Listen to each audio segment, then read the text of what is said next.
उनका धन्यवाद करते हैं, उनको शुभकामनाएं देते हैं। लेकिन जब प्रशंसा आपके झोली में आएगी तो आलोचना भी आप ही को झेलनी पड़ेगी, क्योंकि आप स्वयं को मुख्य सेवक कहते हैं और मुख्य सेवक का काम है जनता की सेवा करना। और जनता की सेवा में यह भी आता है कि कोई अबला, कोई महिला, कोई गरीब परिवार यदि है और उसकी बेटी को न्याय नहीं मिल रहा है, क्योंकि उसमें पावरफुल लोग शामिल हैं, अब वो गट्टू है, भट्टू है, टट्टू है कि फट्टू है, इसकी जांच कौन करेगा? मैं तो करूंगा नहीं।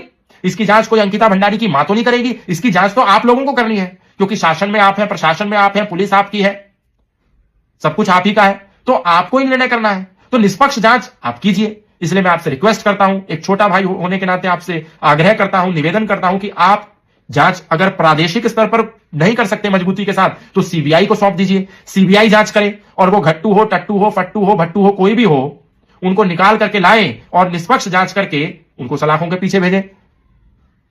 क्योंकि इस मर्डर केस में सारे सबूत, सारे गवाह मिटाने का प्रयास तो सब लोग पहले ही कर चुके हैं।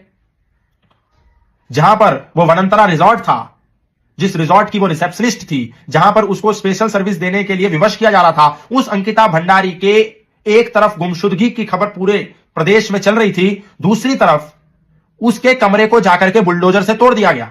क्यों तोड़ा? किसने तोड़ा?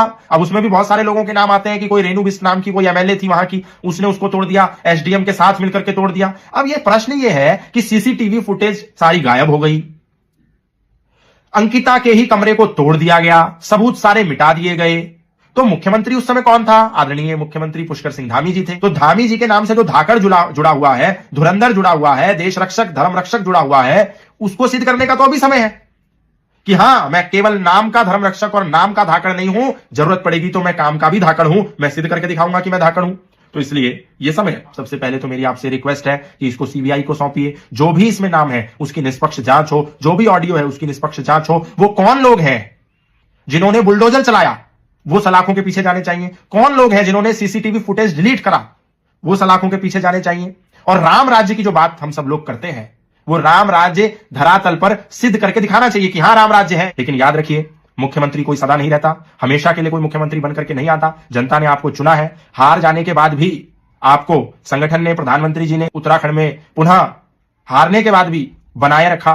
तो इसके लिए कम से कम आपको कृतज्ञ होने का समय है, और जनता ने जो आपको इतना विश्वास और प्रेम दिया है उसको वापस लौटाइए। नहीं तो मुख्यमंत्री सदा कोई नहीं रहता, आज आप हैं, हो सकता है कल आप ना रहें। और मुख्यमंत्री क्या, इस दुनिया में भी हमेशा कोई नहीं रहता, आज कोई होता है, कल कोई मर जाता है।